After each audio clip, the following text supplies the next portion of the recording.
Soy médico de la Universidad Javeriana, neurólogo de la Universidad Nacional, neurofisiólogo de la Universidad Javeriana y llevo 20 años trabajando como neurólogo clínico.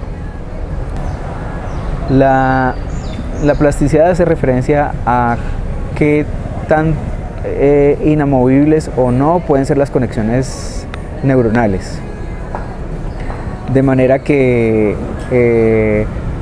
antes se creía que las conexiones eran fijas y ya como quedaron conectados, así funcionaban.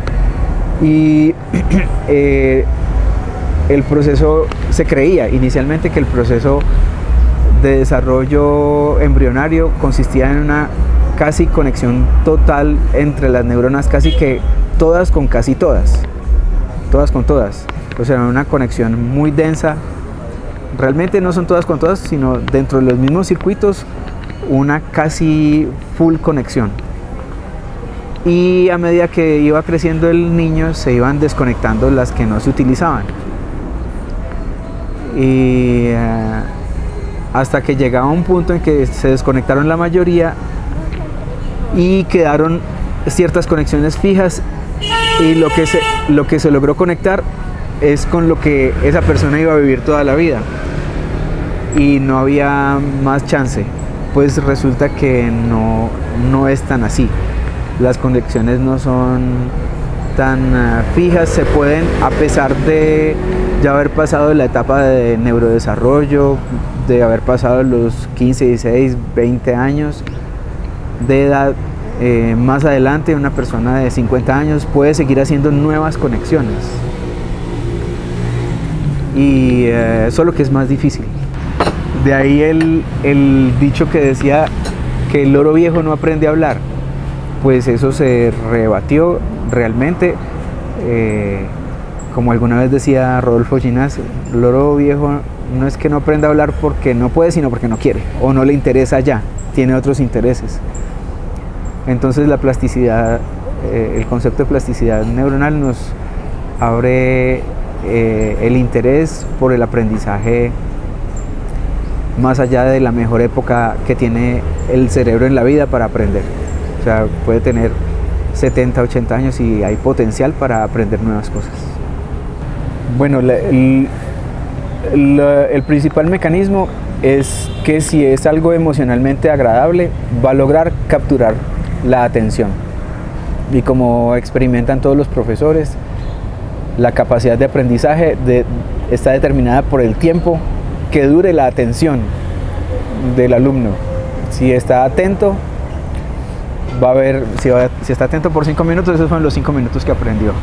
Luego se distrajo el niño, lo mismo vale para un adulto, y creo que pues la respuesta es que cautiva la atención, porque si es una música agradable, que eso es muy subjetivo, muy relativo a los gustos de cada quien, va a lograr enfocar su atención, va a estar motivado, va a lograr centrar su atención, no solamente en el aprendizaje de esa melodía que quiere aprender a tocar, sino le puede dar como un ritmo, es decir, lo puede...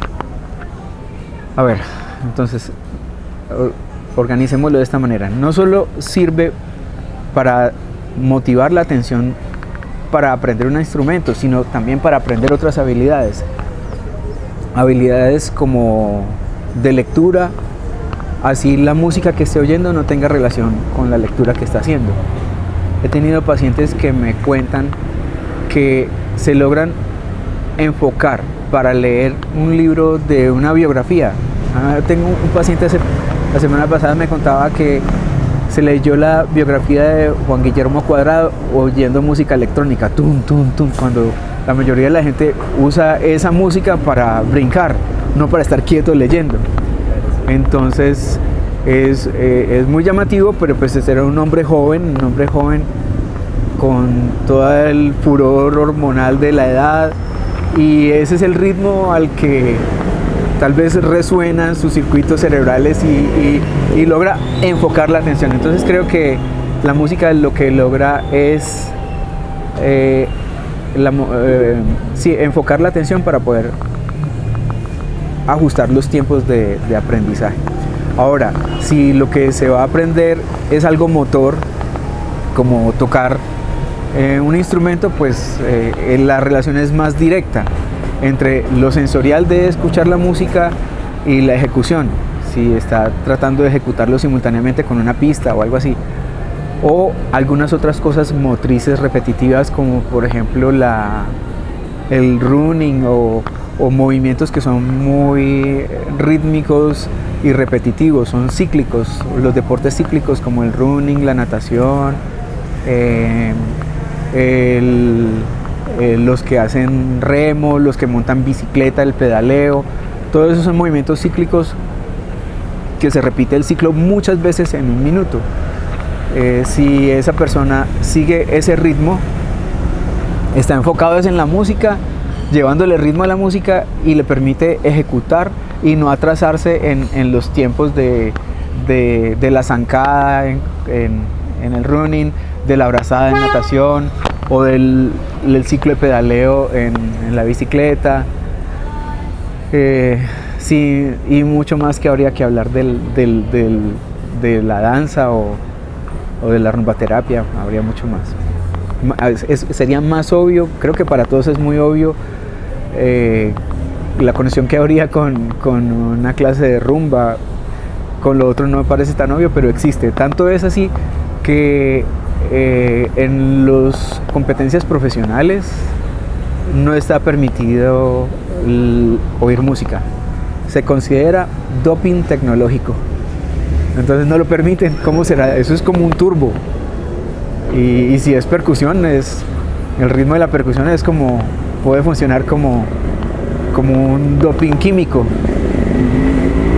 Estamos hablando de cómo la ejecución o la interpretación de un instrumento a nivel de novato, nuevo experto, puede modificar cosas en el cerebro de un paciente y optimizar su calidad de vida. Pues yo sí lo he visto con los pacientes de Parkinson. Resulta que en la enfermedad de Parkinson lo que se daña es una ruta para la ejecución de movimiento, particularmente una ruta entre la corteza cerebral y los ganglios basales. Los pacientes no logran hacer algunos movimientos que planifican en su corteza y los tratan de expresar en la ejecución. Entonces son muy lentos, se mueven muy despacio, y resulta que si uno se trata de ejecutar esos movimientos saltándose la ruta normal de pensamiento y luego movimiento, pues los puede hacer como si no tuviera Parkinson. Es impresionante. Hay una película que se llama Despertares, en la que el médico es Robin Williams y el paciente es Robert De Niro. Tienen que verla. Entonces la señora está así y le tiran una pelota de tenis, y la señora con una clave visual la coge con una velocidad como si no tuviera Parkinson. Si le dijeran suba la mano y póngala, no podría, tendría que pensar y lo haría como así, salude, sería. En cambio le tiran una pelota así. A través de esa misma ruta, los pacientes que he tenido que tienen Parkinson y son guitarristas, a la hora de tocar guitarra ya no tienen Parkinson. O que tienen Parkinson y son bateristas, a la hora de tocar batería ya no tienen Parkinson, porque la ejecución de esos movimientos va por otra ruta. Así como la ruta de la pelota de tenis es a través de una clave visual, la ruta para la percusión ya es a través de la vía auditiva, es un circuito entre la ejecución motriz y la audición, sin ni siquiera pensarlo. Yo creo que usted, que es baterista, habrá tenido la experiencia que está ahí tocando y mientras tanto estaba pensando un poconón de cosas, pero ahí siguió tocando. Entonces eso pasa en mis pacientes con Parkinson. Si han sido músicos, a la hora de ejecutar su instrumento musical no tienen ninguna limitación. Lo mismo a la hora de montar bicicleta. No pueden caminar, pero montan bicicleta como si no tuvieran Parkinson. Es sorprendente porque pues es contraintuitivo. No se imagina uno que dice uno, es que se está haciendo, ahí sí toca bien, ¿no? Algo así, pero no, es la fisiología normal. Bueno, esto es un dato de neurofisiología, no tiene que ver con la investigación en aprendizaje, pero revela mucho de que los mecanismos